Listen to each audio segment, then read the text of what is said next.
네, 안녕하세요. 레츠고였습니다. 시청하시면서 구독과 좋아요 한 번씩 부탁드리겠습니다. 저희가 기다리고 기다리던 드디어 홍건희 선수의 계약 소식이 전해지게 되었습니다.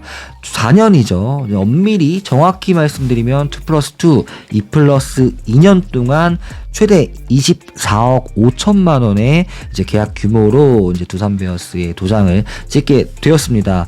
그동안 좀 마음고생도 분명히 있었을 거고, 이 계약 소식이 뭔가 선수 본인에게는 좀 시원섭섭할 수 있는 그런 계약 규모라고 생각이 좀 드는데, 어쨌든 두산에 남아주셔서 감사하다는 말씀을 전해드리고요. 자, 한번 엄밀히 따져보겠습니다. 자, 2+2년이라 했잖아요. 이제 계약금이 일단 3억이고요. 연봉이 6억, 그리고 인센티브가 5천만 원으로 이제 정해지게 되면서 최대 9억 5천만 원의 이제 계약 규모라고 볼 수 있겠고요. 그리고 이제 2026년이 됐을 때는 선수에게 좀 우선권이 이제 가게 됩니다. 그래서 선수가 만약에 원한다면 두산 베어스의 유니폼을 입고 2년 동안 15억 원의 이제 연봉을 받으면서 선수 생활을 더 할 수가 있는 거고요.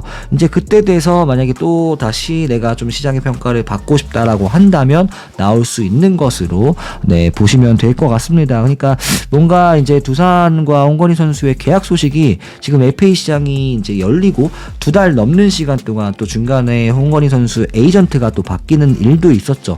이제 그렇게 세 차례 만남 끝에 스프링 캠프를 거의 코앞으로 앞둔 시점에서 이제 성사가 됐는데, 그만큼 양측 간의 어떤 이견차가 좀 있었고, 그런 폭들을 이제 서서히 조금씩 좁혀가는 과정이 좀 시간이 생각보다 오래 소요됐던 것 같습니다. 뭐 이게 직장인들, 저희처럼 이제 일하는 사람들 뭐 연봉 협상이라고 생각하면 되잖아요. 아무래도 홍건희 선수 본인에게는 힘들고 좀 섭섭할 수도 있겠다라는 생각이 드는 게, 우선 무엇보다도 지금 샐러리 캡이 이제 최근 들어 도입이 되면서 두산 베어스의 상황이 절대 이렇게 여유 있는 상황이 아니라는 부분에서 지금 거의 뭐 터지기 직전이잖아요. 그래서 분명히 홍건희 선수에 대한 그런 어떤 적정가 안에서 최대한 협상을 해야 된다는 점이 좀 있었을 거고, 그리고 지금 FA 시장이 굉장히 차갑죠.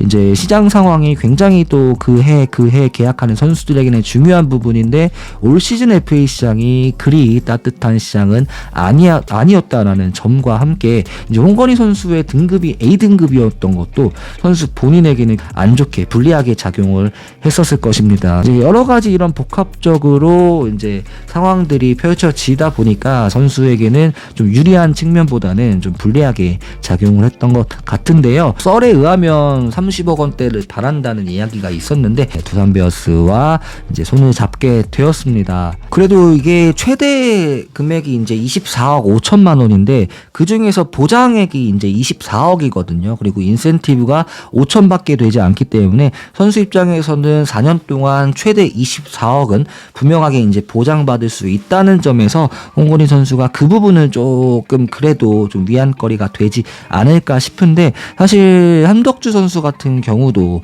이 직전에 이제 LG 트윈스와 재계약을 하면서 4년 최대 38억 원의 규모로 계약을 성사시켰지만 그 중에서 인센티브가 무려 18억 원이었잖아요. 그러니까 거의 뭐 5대5 비율로 이제 보장액이 20억이고, 그 중에 물론 인센티브가 이제 많고 그런 어떤 선수의 동기부여에 의해서 인센을 다 가져갈 수도 있겠다만, 어쨌든 기록을 내야지 선수가 수령할 수 있는 금액이기 때문에, 그리고 그 금액이 무려 18억 원이었다는 점에서 홍건희 선수도 최대 24억은 보장받은 상황이기 때문에 그래도 뭐 나쁘지는 않은 계약이 될 수도 있겠다라고 생각을 해주셨으면 좋겠고, 그리고 이게 2+2이기 때문에 앞서 말씀드렸듯이 이제 2년 동안 만약에 정말 더 여기서 한층 더 스텝업하고 괜찮은 또 그런 활약을 펼쳐준다면, 또 추후에 어떤 타구단에서 이제 다시 한번 본인의 평가를 할 수 있고, 거기서 15억보다 더 뛸 수 있는 그런 계약권을 딸 수 있다는 점에서 선수 본인도 2년 동안 최선을 다해 줄 것으로 예상을 해볼 수 있겠습니다. 사실 홍건희 선수의 이 계약 규모를 두고 좀 너무 비싼 거 아니야 라고 생각하시는 분들이 계시겠죠. 근데 제 생각은 조금 다릅니다. 그러니까 이 24억 원의 규모면 굉장히 좀 싸게 잡지 않았나라는 생각이 좀 있거든요. 그러니까 뭐 제가 홍건희 선수의 막 대변인은 아니지만 뭐 홍건희 선수의 조금 그런 상황을 여러 가지 지금까지 봤을 때 4년 동안 24억 원의 홍건희 선수를 잡은 거라면 저는 굉장히 두산이 잘 장사를 한 게 아닌가 생각이 드는 게, 일단 무엇보다 홍건희 선수의 이 내구성입니다. 그러니까 건강이죠. 지난 4년 동안 두산 불펜에서 홍건희 선수보다 더 많은 이닝을 소화한 불펜 투수는 단 한 명도 없고요. 총 4시즌 동안 247경기에서 266과 3분의 2이닝을 소화했습니다. 그러니까 정확히 한번 연도별로 스탯을 보면은 2020년도에 이제 류지혁과 트레이드로 와서 두산 베어스에서 2020년에 56.2이닝 소화했고요. 2021년에 74.1, 그리고 2022년 62이닝, 2023년에 61.2이닝을 소화했습니다. 그러니까 2020년 기아 타이거즈에서 총 12이닝을 뛰고 왔던 것까지 이제 합산을 한다면 4년 동안 모두 60이닝 이상을 소화해준 선수라고 볼 수 있겠고, 이게 4년 동안 환산했을 때 불펜 투수 중에서 리그 전체로 봐도 서진용 선수를 제외하고 홍건희 선수가 최다 이닝이 2위를 기록했거든요. 이런 부분만 봐도 본인의 어떤 건강관리라든가 어깨가 굉장히 좀 강하고 내구성이 좋다는 것을 좀 반증할 수 있는 부분이라고 생각을 합니다. 물론 이런 표면적인 기록만 보고 말씀드릴 수도 없는 게, 사실 이제 응원하는 자기가 좋아하는